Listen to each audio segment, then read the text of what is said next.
Hey, welcome back to Bitcoin is Local. This is a Choice App production covering Bitcoin across America. I'm your host, Brian Harrington. This episode, we're in Bricktown in Oklahoma City. We're here for the Bitcoin Day conference, partnering with the Oklahoma City and Tulsa Bitcoin meetup. Oklahoma City is the capital of Oklahoma, and the greater metropolitan area has a population of about 1.4 million. And OKC is home for the Oklahoma City Thunder, the AAA affiliate of the Los Angeles Dodgers, Sonic World headquarters, and it's super, super big in the oil and gas industry. It's cool to be living in a place on Earth where you have all this abundance underneath you. I'm in oil and gas, and when I first started about Bitcoin, it was like, wait, you can get paid this really high value for your energy, and it was like this light clicked on, and since me specifically spending my whole career at the intersection between like energy and money or energy and value, just immediately, I just couldn't sleep. This could change everything that I do. You know, we did some time learning the space, doing a little consulting, and then last year launched our mining company. We're building everything ourselves, doing it out on natural gas in the field, and it's an exciting time to be in Bitcoin, and we're just really happy that we made the plunge and we're doing it. We're a Bitcoin mining company that focuses on energy. That's going to be the narrative this weekend.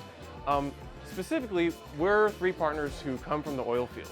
We all have only ever worked in oil and gas, whether we're reservoir engineers or remote rig technicians, or on the market analysis side.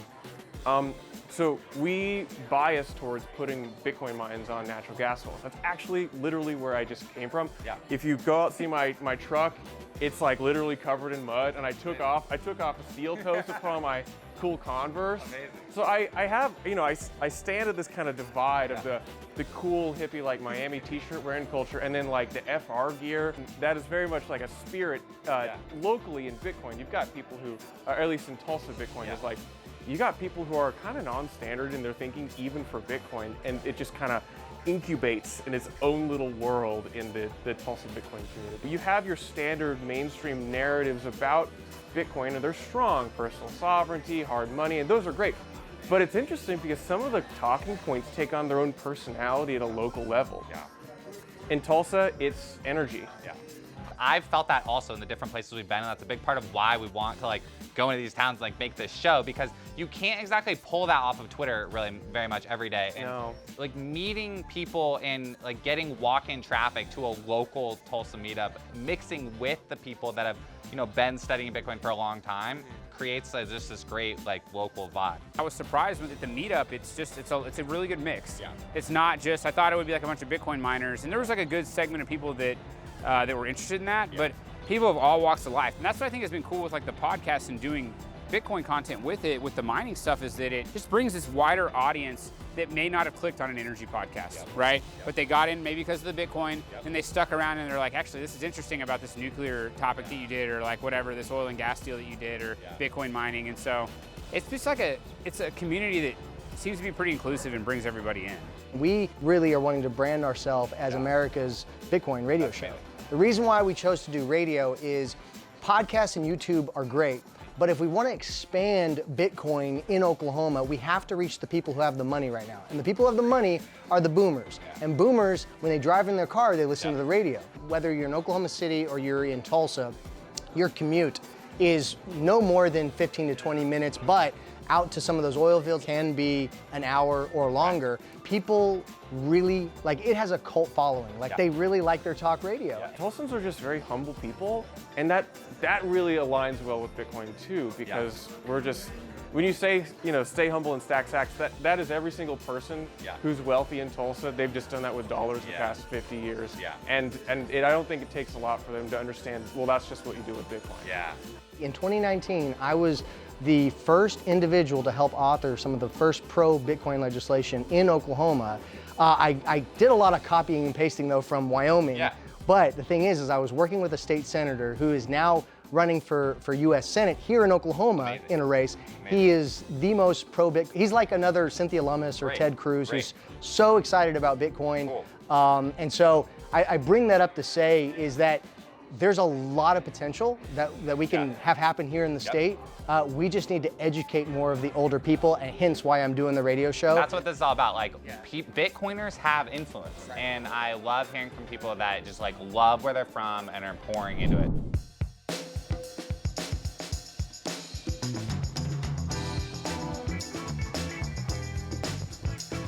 So the Midwest is traditionally known as flyover country by a lot of people. The goal is to bring the message of Bitcoin and get people excited about it in cities that might not be, right? There's always there's a remnant, there's a small group of people that are all on board with Bitcoin, but it's hard to get the word out, especially when there's such a distributed population in some of these states. So we want to provide just a launching point to get people excited and energized and learn more about Bitcoin, and hopefully they'll get more involved with the meetups in the local community. When you're out and about, most people are like, what's Bitcoin? Like, I went to the bank the other day and she was like, what are you doing this weekend? And I was like, yeah, Bitcoin meeting. She's like, what? I mean, I think there's a huge opportunity here with energy, just like there is in Texas. Yep. And I'm just really hoping that the governor and electric companies and stuff start making it more friendly for people like me to get into it. Because right now it's like, it seems like the bigger companies can get in there using natural gas and stuff, but for a little guy, it's just kind of hard to figure out like where to go. Industrialization of mining is great because it encourages bigger companies to get into Bitcoin. And as bigger companies get into Bitcoin, they'll get their little followings of people to also get into Bitcoin.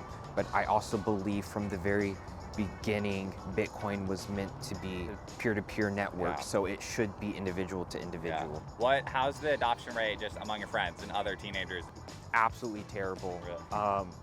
Honestly, I'm really scared for the younger generation because they're no longer being taught how to think. They're just being taught what to think. So they're going to live the same sad lives that their parents lived, waking up, working a 9-to-5 job, spending their paycheck and just hoping that Social Security will pay for their retirement, which as we know now, Social Security is gonna run out in like 2035. Yeah. Do you think meetups can help that at all? Like, are we seeing other like young people like coming to the Bitcoin meetups at all? I believe that meetups can help. It's just, do the teenagers themselves really want to come without some sort of like push into it that they won't really want to come? Yeah. So my name is Brian Harrington. This talk is titled Bitcoin and Personal Finance. The account type is not the problem. A checking account is not a problem. A savings account is not a problem. The broken currency is the problem. And you can get your money out of the banks and get your retirement accounts out of the banks, and you can hold it in the asset that you want to hold. All of that to say, on like the banking side and then on the retirement side, the friction is getting that much easier for you all to use Bitcoin like as your base money.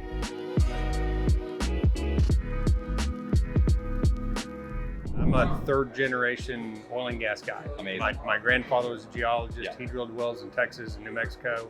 My father had those, and then now I've got them. I still have them down too. 2 or 3 years ago, I bought my first couple of miners and started hobby mining, and then I liked the economics and ended up writing a business plan and expanded into what we are now. There's so much stranded gas, you know, and there's no takeaway capacity, and in order for operators to want to produce, to be able to produce their oil, they've got to be able to get rid of their gas now. Yeah. And so that's kind of where Bitcoin mining comes in, and you know, you can generate electricity on site and then use that to mine your coin.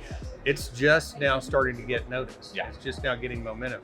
But I know a number of oil and gas operators that have stranded wells. Yeah. Some are right here in Oklahoma City that don't have access to pipeline takeaway. Yep. There's a lot of uneducated people out there that don't know how it works, but mainly if it's an oil and gas operator, they want to know, what's my bottom line? Yep. What's it going to cost me for you to bring your equipment in, or me to buy the equipment, set it up on site, get it running, keep it running, and you know, what's my return? Yeah. And any entrepreneur that wants to get involved, I mean, if you work hard, you know, you'll succeed. It's possible. There's opportunity for everyone. Yes. That's what I would say.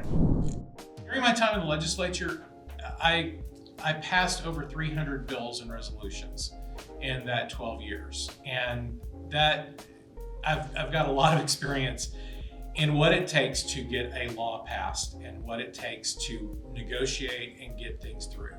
And I'm happy to provide my perspective and give you a little bit about that.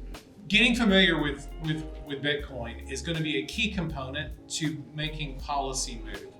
So just as much as it's good for you to understand how the legislative process works, it's also something that's vital that we have elected officials who are willing and who want to learn more about what you guys are doing. The act of showing them, like, hey, get out your phone. I'm going to show you right now how this person's going to interact on this terminal to buy this with that has so much power in it. Or as we get in a situation where we are now, where we're going to have people that are going to be, doing mining off of a certain amount of megawatt farms, like that needs to be a part of it. Like, hey, now get on the bus and we're going to take you over here and we're going to bring you and show you the servers and the computers, and like, this is how that works.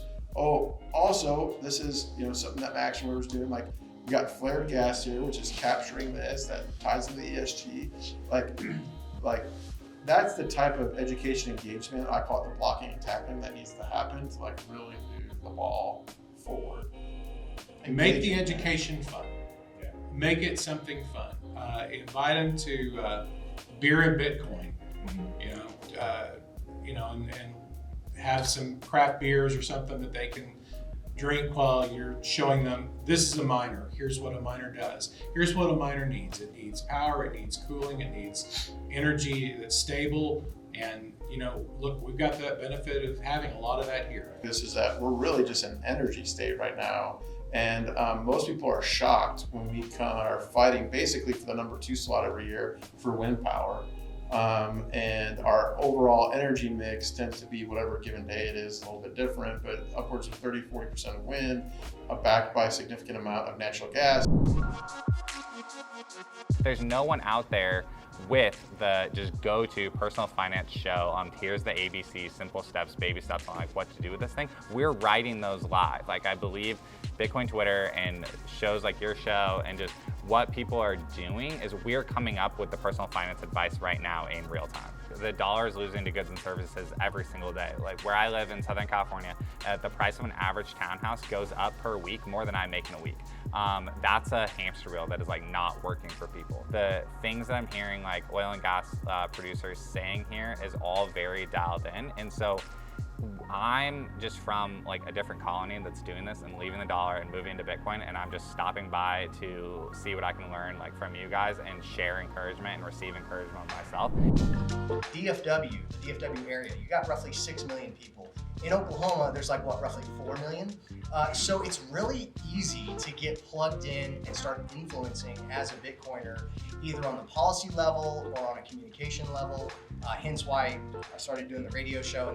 Just in our backyard, Vast Bank is headquartered in Tulsa and somewhere in Wyoming, and they allow you to custody your crypto assets alongside your bank account. Just for that to even be an option is huge, which means someone at a decision-making level wanted to, steer this giant tanker of an industry, or a ship in this banking industry towards this, and they are, advocating for positive education about the space. The state treasury in Oklahoma recently has made a decision to have our treasury be held in gold. That allows us to have some tax advantages against the Fed nationally. So I think that's also puts us in a position to look at an equivalent in Bitcoin. Being a CPA, part of the challenge we're facing in the CPA profession is it's an aging profession. There's not a lot of people coming into the profession. And so I have given some just informational talks about wallets and wallet security and privacy and what it means to be your own bank. And I mean, there's a lot of people in this country and in this world and in this state that are not ready to be their own bank. And so you really have to make people understand the sense of responsibility that it takes to protect your own assets, protect your own financial freedom. Okay, that's a wrap on Oklahoma City. Oklahoma City is authentically on the map for Bitcoin. I'm so impressed with how much everyone here knew just about the intersection of oil and gas with Bitcoin mining. And it was so great to talk to so many local people that up to this point some of them knew each other, but Oklahoma City is still at the early stages of all the Bitcoiners knowing and finding each other. And so that was really awesome to be a part of, just watching them do that and hearing their expertise in oil and gas and in energy production just in general. So, hey, if you're out there and you want us to come to your town and cover Bitcoin in your town, message us and we're gonna hit the road.